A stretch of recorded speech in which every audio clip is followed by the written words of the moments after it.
Good morning, स्वागत है आपका फिट इंडिया के सुपर हिट बुलेटिन में। मैं हूं आपके साथ श्वेता श्रीवास्तव। नमस्कार, आपके साथ मैं हूं दीपिका यादव। हम मौजूद है दिल्ली के संजय लेक पार्क में। बहुत ही खूबसूरत ये पार्क है। यहाँ लोगों के लिए जिम की भी व्यवस्था है और साथ ही ब्यूटीफुल ट्रैक्स बनाए गए हैं ताकि वो वॉक करके फिट रह सके। जी आप भी अपने फिटनेस का ख्याल रखिए। खबरें हम बताएंगे तो देश दुनिया की हर खबर लेकर हाजिर हैं हम आपके साथ। और 1 घंटे नहीं बल्कि 2 घंटे बने रहिए फिट इंडिया का सुपर हिट बुलेटिन और उसके बाद फ्रेश एंड फास्ट के साथ। तो उत्तर प्रदेश की सियासत से जुड़ी बड़ी खबर आपको बता रहे हैं, जहां पर वहां पर खींचतान चल रही है। उसी से ये जुड़ी बड़ी खबर, सरकार की राज्य मंत्री ने इस्तीफा दे दिया है। जी हाँ, राज्य मंत्री सोनम किन्नर ने रिजाइन कर दिया है।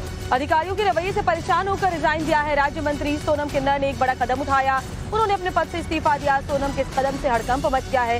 सोनम के मुताबिक चुनाव में पार्टी को मिली हार के बाद उन्होंने ये फैसला लिया। हालांकि सरकार की तरफ से अभी इस्तीफा स्वीकार नहीं किया गया है। तो बड़ी खबर आपको बता रहे हैं, उत्तर प्रदेश में सरकार ने राज्य के जाने माने किन्नर चेहरे सोनम किन्नर को यूपी ट्रांसजेंडर वेलफेयर बोर्ड का उपाध्यक्ष बनाया था। सोनम का पूरा नाम किन्नर सोनम चिश्ती है, लेकिन अब उन्होंने कहा है कि वो अब इस पद पर काम नहीं कर पाएंगे। कारी इतनी हावी है उत्तर प्रदेश ब्यूरोक्रेसी। एसपी गोयल से मैं मिलने गई हूँ, कई बार मिलते नहीं हैं। जैसे यूनाइटेड प्रेसिडेंट जो बाइडेन से मिलने जा रही हूँ, उनका रवैया आप लोग खुद पता कर लीजिए। कई काम नहीं होते हैं, भ्रष्टाचारी इतनी मची हुई है। मेरा फंड आया है, कहाँ चले गया मुझे पता नहीं। तनख्वाह मुझे लेट दिया जाता है और मैं इसका जो आवास का किराया है ये नहीं दिया गया। ऑफिस के मेरे कर्मचारी हटा लिए गए। तो ये सभी सर्वोच्च न्यायालय, माननीय सर्वोच्च न्यायालय का अवहेलना हो रहा है। तो मैं सोची ऐसे पद से मैं पद मुक्त रहूं और संगठन में कार्य करूं। 2027 हमारा लक्ष्य है और 27 के चुनाव में हम लोग जुट जाएं अभी से ही।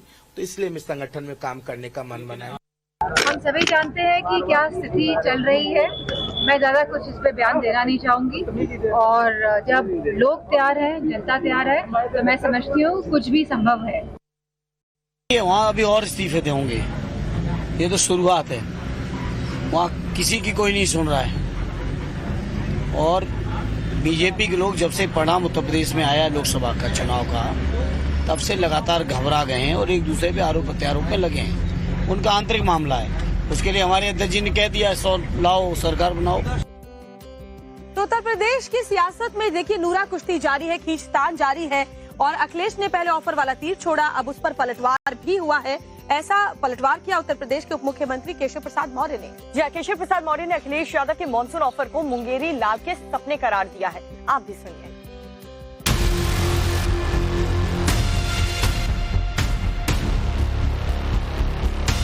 तू डाल डाल मैं पात पात। उत्तर प्रदेश की सियासत में कुछ ऐसा ही चल रहा है। अखिलेश यादव के ऑफर पर अब यूपी के उप मुख्यमंत्री केशव प्रसाद मौर्य ने पलटवार किया है। मॉनसून ऑफर को 2027 में 47 पर जनता और कार्यकर्ता फिर समेटेंगे। एक डूबता जहाज और समाप्त होने वाला दल जिसका वर्तमान और भविष्य खतरे में है, वो मुंगेरी लाल के हसीन सपने देख सकता है, परंतु पूर्ण नहीं हो सकता। 2027 में 2017 दोहराएंगे, फिर कमल की सरकार बनाएंगे। इसकी शुरुआत हुई उन खबरों से जिसमें यूपी बीजेपी में अंतर्कलह की बात बताई गई। फिर क्या अखिलेश यादव ने अपने सोशल मीडिया पर ये सियासी तीर छोड़ दिया। बीजेपी के मौजूदा विवाद में संगठन और सरकार को लेकर ठनी है। केशव मौर्य ने संगठन को बड़ा बताया, अब अखिलेश ने इस पर तंज कसा है। न संगठन बड़ा होता है न सरकार, सबसे बड़ा होता है जनता का कल्याण। दरअसल संगठन और सरकार तो बस साधने होते हैं। लोकतंत्र में साध्य तो जनसेवा ही होती है। जो साधन के श्रेष्ठता के झगड़े में उलझे हैं वो सत्ता और पद के भोग के लालच में हैं। उन्हें जनता की कोई परवाह ही नहीं है। भाजपाई सत्तान्मुखी है, सेवान्मुखी नहीं। एक कहावत है, घर फूटे गंवार लूटे। अखिलेश यादव को ये मौका बीजेपी नहीं दे दी है। यूपी बीजेपी की लड़ाई लखनऊ से दिल्ली तक पहुंच गई। अब लोकसभा चुनाव के बाद अखिलेश की कुछ उम्मीदें जगी हैं, तो वो फिर मौका पर चौका तो मारेंगे ही। और इस बीच एक बड़ी खबर आपको बताने जा रहे हैं, जिसमें एलन मस्क ने प्रधानमंत्री नरेंद्र मोदी को बधाई दी है। दरअसल ये बधाई पीएम मोदी के 100 मिलियन फॉलोअर्स होने पर दी गई है। प्रधानमंत्री नरेंद्र मोदी की सोशल मीडिया साइट एक्स पर 100 मिलियन फॉलोवर्स के साथ ही वो सबसे ज्यादा फॉलो किए जाने वाले वैश्विक नेता बन गए हैं, ग्लोबल लीडर बन गए हैं। इस बीच एक्स के मालिक एलन मस्क ने भी पीएम नरेंद्र मोदी को बधाई दी। उन्होंने शुक्रवार को पीएम नरेंद्र मोदी को एक्स पर सबसे ज्यादा फॉलो किए जाने वाले वर्ल्ड लीडर बनने पर शुभकामनाएं और बधाई दी है। तो आपको बता दें कि इस लिस्ट में दूसरे नंबर पर अमेरिकी राष्ट्रपति जो बाइडेन हैं, उनके 37 मिलियन फॉलोवर हैं। पोप फ्रांसिस तीसरे नंबर पर हैं, जिनके 18 मिलियन फॉलोवर्स हैं।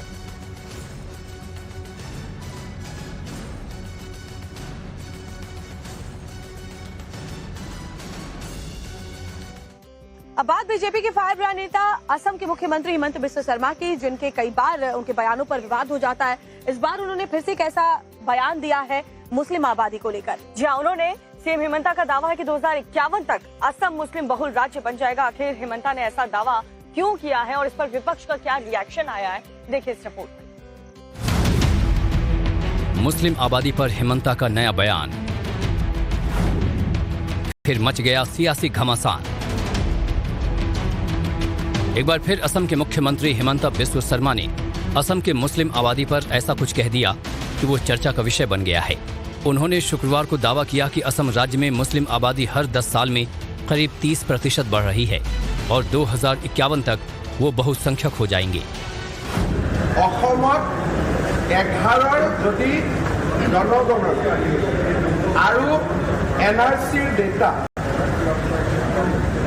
এইটোক যদি আপুনি ষ্টেটিষ্টিকেল প্ৰজেকশ্যন কৰে তেতিয়াহ'লে 41 চনত মুছলিম আৰু হিন্দুৰ জনসংখ্যা প্ৰায় সমান হ'ব আৰু 51 চনত অসম মুছলিম মেজৰিটি দেশ হ'ব। এইটো মই বনোৱা তথ্য নহয়। 2011 সেন্সাছ পৰৱৰ্তী সময়ত NRCত আবেদন কৰা লোকৰ হিন্দু মুছলমান ৰিলিজিয়াছ ডিভিজন, এই দুটাক যদি আমি स्टेटिस्टिकल प्रोजेक्शन करूं तेतियाले हे रिजल्ट आमी पाऊं। मुख्यमंत्री ने गुवाहाटी में एक प्रेस सम्मेलन में ये बात कही। लाजमी है बयान पर विपक्ष की ओर से हमले होंगे और हुआ भी वही। समाजवादी पार्टी के नेता अबू आजमी ने हिमंता पर निशाना साधा। और ये बार बार मुसलमानों का नाम लेकर के ये जो आसाम के मुख्यमंत्री कहते हैं, मुझे लगता है कि इनका कुछ दिमाग जो है ना वो ठीक नहीं चल रहा है। उनको सपने में मुसलमानी नजर आता है। ये सब फालतू बातें करके देश में नफरत घोल करके ये जो है पोलराइज करना चाहते हैं और कोई बात नहीं है। आपको कोई रूल लाना है तो आप मुसलमानों की बात क्यों करते हो? आपको जो करना है देश के डेवलपमेंट के लिए बैठ के बात कीजिए। सिर्फ मुसलमानों का नाम लेकर के ना आप अपनी सियासी रोटी सेकना बंद कीजिए। बता दें कि सीएम हिमंता बढ़ती आबादी को लेकर बयान दे रहे थे। इसी दौरान उन्होंने कांग्रेस पर तंज कसा और मुस्लिम की आबादी बढ़ने का ठीकरा कांग्रेस पार्टी पर फोड़ दिया और कहा कि अगर राहुल गांधी जनसंख्या नियंत्रण के ब्रांड एम्बेसडर बन जाते हैं तो इस पर काबू पाया जा सकता है, क्योंकि समुदाय सिर्फ उनकी बात सुनता है। खैर, ये तो सियासी बातें हुई। सीएम शर्मा ने कहा है कि उनकी सरकार ने मुस्लिम समुदाय की जनसंख्या वृद्धि को कम करने के लिए कदम उठाए हैं जो कारगर साबित होंगे। इस बीच एक बड़ी खबर आपको बता रहे हैं, जहां पर सुप्रीम कोर्ट ने एनटीए को निर्देश दिया है कि वो सभी कैंडिडेट्स के जो रिजल्ट हैं वो आज दोपहर 12 बजे तक वेबसाइट पर अपलोड कर दें। रिजल्ट जो है वो सेंटर वाइज और सिटी वाइज होना चाहिए, ये भी निर्देश दिए गए हैं। आज दोपहर तक का वक्त एनटीए को मिला है। अब देखना होगा कि एनटीए सेंटर वाइज और सिटी वाइज कैंडिडेट्स के रिजल्ट तय समय में अपलोड कर पाता है या नहीं। तो बड़ी खबर, सुप्रीम कोर्ट ने एनटीए को निर्देश दिया है कि वो सभी कैंडिडेट्स के रिजल्ट आज दोपहर 12 बजे तक वेबसाइट पर अपलोड कर दे। तो नीट पेपर लीक से जुड़ा हुआ ये पूरा का पूरा मामला है, जिसको लेकर सुप्रीम कोर्ट ने एनटीए को यह निर्देश जारी किया है।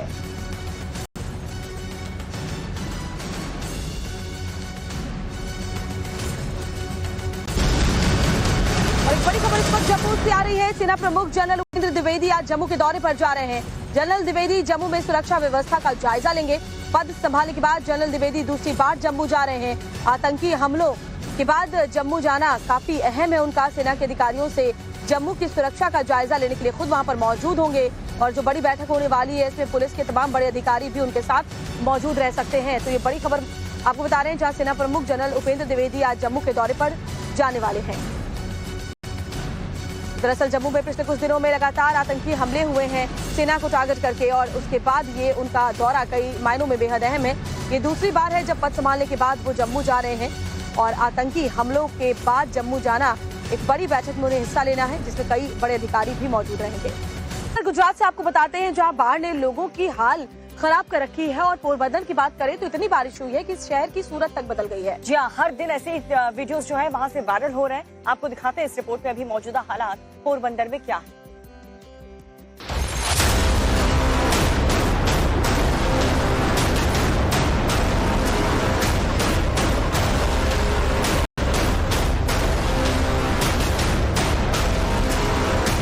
देश के कई हिस्सों में मॉनसून तहलका मचा रहा है।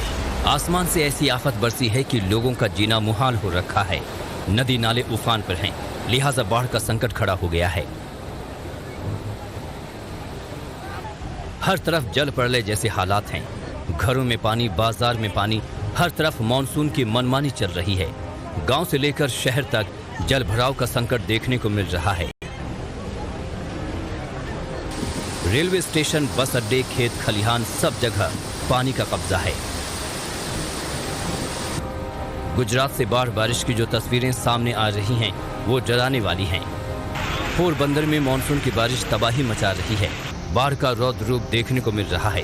पोरबंदर में पिछले 24 घंटे में 17 इंच बारिश दर्ज की गई है। पोरबंदर जाने वाली 6 ट्रेनें रद्द कर दी गई। हालात को देखते हुए जिले के स्कूल और कॉलेजों में छुट्टियां घोषित कर दी गई हैं। जल भराव का संकट देखिए। सड़क पर खड़े वाहनों ने जल समाधि ले ली है। सिर्फ ऊपर का हिस्सा दिखाई दे रहा है। रेलवे ट्रैक की हालत देखिए। पानी हदें तोड़ रहा है। नीचे की मिट्टी बह चुकी है।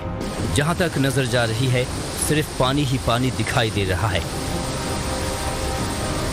घरों की हालत देखिए। सारा सामान पानी में भीग रहा है। घुटनों तक पानी में लोगों को मजबूरन रहना पड़ रहा है। घर के अंदर हो या बाहर, सब जगह हालात एक जैसे हैं। पानी लोगों के लिए मुसीबत का सबब बन गया है। इस कदर पानी बरसा है कि ड्रेनेज सिस्टम भी फेल हो गया है। लिहाजा जगह जगह भारी जल भराव हो गया है। लगातार हो रही बारिश से सड़कें धंस रही हैं, जिससे कई जगहों पर हादसों की खबरें सामने आ रही हैं। देखिए बस का अगला पहिया कैसे जमीन में समा गया है। आसमानी आफत के चलते गली मोहल्ले किसी उफनते दरिया में तब्दील हो गए हैं। बेबसी देखिए। बाहर भी पानी, घर में भी पानी, जाएं तो कहां जाएं। सियासी दौरे भी इसी बीच जारी हैं। नेता पब्लिक का दुख दर्द जानने पहुंच रहे हैं, लेकिन इस मुसीबत का हल शायद इनके पास भी नहीं।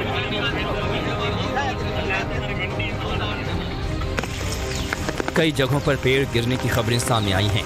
बिजली गुल हो गई है, जिससे रोजमर्रा की जिंदगी बुरी तरह प्रभावित हुई है। पीने के पानी तक की समस्या खड़ी हो गई है। कई जगहों पर इतना पानी भर गया है कि लोगों की जान पर बन आई है। देखिए पानी के बहाव के बीच फंसे दंपत्ति को कैसे बाहर निकालने की कोशिश हो रही है। पानी के तेज बहाव के बीच ये लोग रिक्शे समेत फंस गए। जानकारी मिलते ही प्रशासन की टीम मौके पर पहुंची और वक्त रहते इन लोगों को बाहर निकाल लिया गया। एक और तस्वीर देखिए, कैसे बुजुर्ग महिला का रेस्क्यू किया जा रहा है। रोकड़िया हनुमान मंदिर के पास से भी 13 लोगों का रेस्क्यू कर सुरक्षित जगहों पर पहुंचाया गया।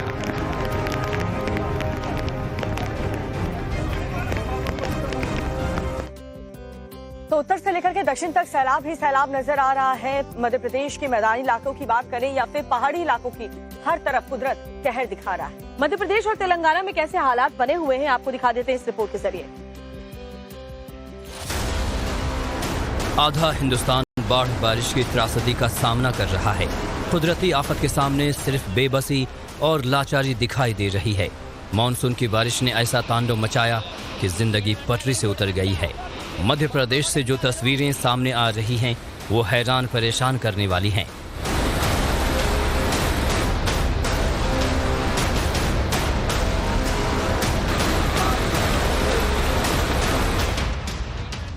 एमपी के मुरैना की तस्वीरें देखिए। यहाँ पानी का शोर सुनकर रोंगटे खड़े हो जा रहे हैं। इन तस्वीरों को देखिए। यहाँ पानी का शोर सुनकर ही कोई भी डर जाएगा। इधर 2 पुलिस वाले खड़े हैं और शोर मचाती लहरों के उस पार इन 2 चट्टानों पर फंसे हैं कुछ लोग। रस्सी फेंकी जा रही है ताकि जिंदगी की डोर लहरें न बहा ले जाएं। और घंटों की मशक्कत के बाद देखिए कैसे लहरों में फंसे लोगों का रेस्क्यू कर लिया गया। असल में ये मुरैना का टिकटोली झरना है, जहां 3 युवक पिकनिक मनाने के इरादे से गए थे। सब कुछ ठीक चल रहा था लेकिन उसी बीच झरने में फ्लैश फ्लड आ गया। मौज मस्ती की जगह अचानक खौफ की जगह नजर आने लगी। वक्त इतना भी नहीं मिला कि तीनों युवक किनारे आ पाते। आसपास के लोगों ने उन्हें जब पानी में फंसा देखा तो पुलिस को इसकी खबर दी। उसके बाद जो हुआ वो आपकी टीवी स्क्रीन पर है। ये देखिए, इनकी दुकान में भी पानी भर गया है। ये लेखराज सुंदी की पुरानी दुकान है। नाली साफ ना होने के कारण ये पानी दुकानों के अंदर चला गया है। तस्वीरें मध्य प्रदेश के छतरपुर की हैं, जहां बारिश होने के बाद शहर के मेन चौक बाजार की सड़कें तालाब में तब्दील हो गईं और पानी दुकानों में घुस गया। सिर्फ मध्य प्रदेश की बात करें तो मौसम विभाग के मुताबिक अगले 24 घंटे भारी से बहुत भारी बारिश हो सकती है। इतना ही नहीं, बारिश का ये सिलसिला अगले 5 दिनों तक नॉन स्टॉप जारी रह सकता है। मौसम विभाग ने मध्य प्रदेश के 18 जिलों में रेड अलर्ट जारी किया है। साथ ही कई जिलों में बिजली गिरने की आशंका भी है। तेलंगाना के भद्राद्री से आई इन तस्वीरों को देखिए कैसे तेज आवाज के साथ अचानक फ्लैश फ्लड आया। लोग जान बचाने के लिए भागे और पेड़ों पर चढ़ गए। जिस वक्त पानी अचानक आया वहां 1-2 नहीं 50 से ज्यादा लोग मौजूद थे जो छाता लेकर पेड़ों पर बैठ गए। उसके बाद शुरू हुआ इन फंसे लोगों को बचाने का काम। मौके पर अधिकारी पहुंचे, 2 हेलीकॉप्टर को लगाना पड़ा। एक एक करके हेलीकॉप्टर से रेस्क्यू ऑपरेशन के जरिए करीब 26 लोगों को निकाला गया।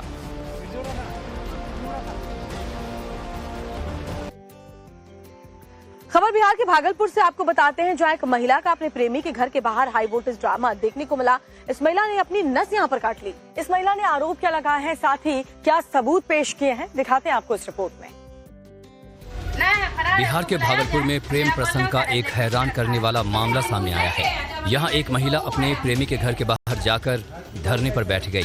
महिला का आरोप है कि उसकी अपने प्रेमी से शादी हो चुकी है, लेकिन अब उसका पति उसे साथ नहीं रख रहा। शादी किया है, इसका मतलब मनीष किया है हमसे, नहीं रख रहा है हमको। कहाँ है वो? नहीं है, फरार है। उसको बुलाया जाए, मेरा कॉल नहीं उठा रहा है, ब्लैक लिस्ट में रखा है। कब शादी किया? 1 साल हो गया है शादी करने से। नहीं रख रहा है हमको। कहाँ शादी किया? होटल में किया था। होटल में?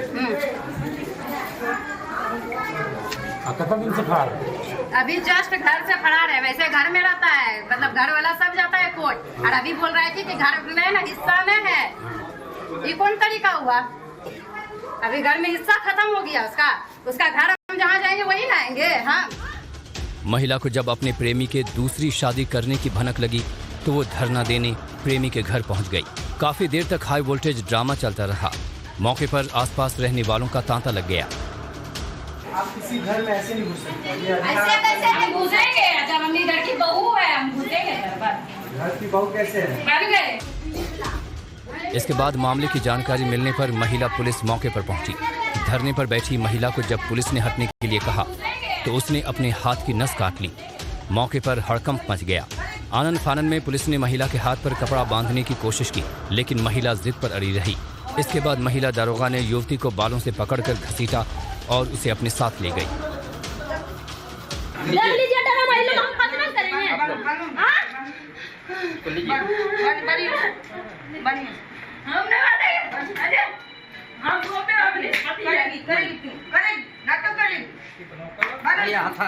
दीजिए, हथियार दीजिए।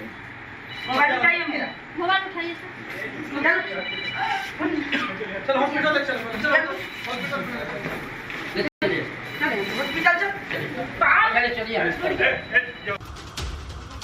पूरे हाई वोल्टेज ड्रामे का वीडियो सोशल मीडिया पर वायरल हो रहा है। जहां भ्रष्टाचार के खिलाफ बड़ी कार्रवाई करते हुए पुलिस कमिश्नर ने एक और बड़ा एक्शन लिया है। दरअसल नोएडा का एक वीडियो सोशल मीडिया पर वायरल हुआ था। ये वीडियो एसपी कोर्ट का है, जहां पर इस पूरे मामले में आरोप है कि इस केस की तारीख को आगे बढ़ाने के लिए 2000 रुपए की रिश्वत दी गई। नोएडा में भ्रष्टाचार के खिलाफ कड़ी कार्रवाई करते हुए पुलिस कमिश्नर ने एक और बड़ा एक्शन लिया है। दरअसल नोएडा में एक वीडियो वायरल हुआ। ये वीडियो एसपी कोर्ट का है।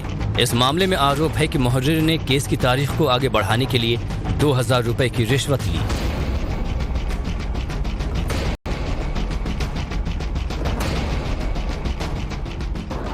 तारीख थी कल की थी, कल लाख हम लेट हो गए किसी करने रहे थे। कल की नहीं भाई, कल लेट हो गए, सब करवा दो पूरा ही जो बताया था आपको। क्या बताया था? करवा दो दी एंड विक्की जैसा बताया तो होगा तुझे कुछ? हाँ तो बताया संजय कुमार कितना बताया तो तुझे? कितना बताए थे? 2 कितने हैं ये? 2 अब आना पड़ेगा खत्म। वीडियो में मुहर्रिर पैसा लेता हुआ दिखाई दे रहा है, जिसे टेबल के नीचे गिन रहा है, पूछ भी रहा है कितने रुपए हैं और फिर मामले को निपटाने की हाँ भी भर रहा है। ये पूरा मामला नोएडा के सेक्टर 6 का है। यहाँ स्थित ACP 2 कोर्ट में तैनात एक पुलिसकर्मी ने एक व्यक्ति से किसी केस की तारीख आगे बढ़ाने को लेकर 2000 रुपए की रिश्वत ली। रिश्वत देते समय उस व्यक्ति ने सिपाही का वीडियो बनाकर सोशल मीडिया पर शेयर कर दिया, जो अब तेजी से वायरल हो रहा है। वीडियो सामने आने के बाद नोएडा पुलिस कमिश्नरेट ने कार्रवाई करते हुए पहले रिश्वत लेने वाले सिपाही के खिलाफ और फिर रिश्वत देने वाले व्यक्ति के खिलाफ मुकदमा दर्ज कर लिया है।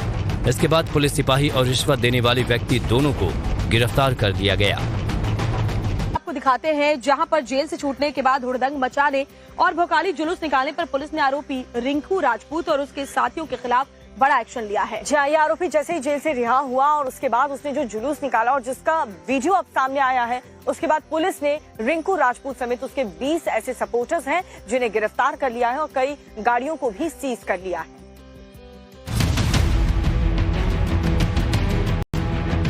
सड़क पर बाइक और गाड़ियों का काफिला है, मानो कोई रैली हो रही हो। जहां तक नजर जाएगी सिर्फ गाड़ियों का काफिला ही दिखेगा। ये किसी नेता या अभिनेता के स्वागत की तस्वीरें नहीं, बल्कि एक आरोपी की जेल से रिहाई के बाद जश्न की तस्वीरें हैं। यूपी के झांसी में हैरान करने वाला मामला सामने आया है, जहां फायरिंग के आरोप में जेल में बंद रिंकू राजपूत जब जेल से छूटा तो उसका फूल मालाओं से स्वागत किया गया। इतना ही नहीं, जेल से छूटने के बाद सैकड़ों लग्जरी गाड़ियों के साथ जुलूस भी निकाला गया। आरोपी रिंकू राजपूत सड़कों पर काफिले के बीच हूटर वाली कार में सवार नजर आया। आरोपी के इस भौकाल का वीडियो तेजी से वायरल हुआ तो पुलिस एक्शन मोड में आ गई। पुलिस ने रिंकू राजपूत समेत 40 से 50 अज्ञात लोगों के खिलाफ मुकदमा दर्ज कर रिंकू की तलाश में उसके अड्डों पर दबिश शुरू कर दी, जिसके बाद पुलिस के दबाव में रिंकू राजपूत अपने 20 साथियों और कई कारों के साथ SSP ऑफिस पहुंचा और खुद को पुलिस के हवाले कर दिया।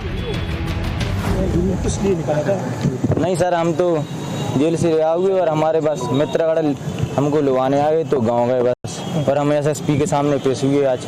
क्या छूटे, किन धाराओं में बनते आप? बस कुछ नहीं सर, झूठे मुकदमे लिखाए गए थे बस।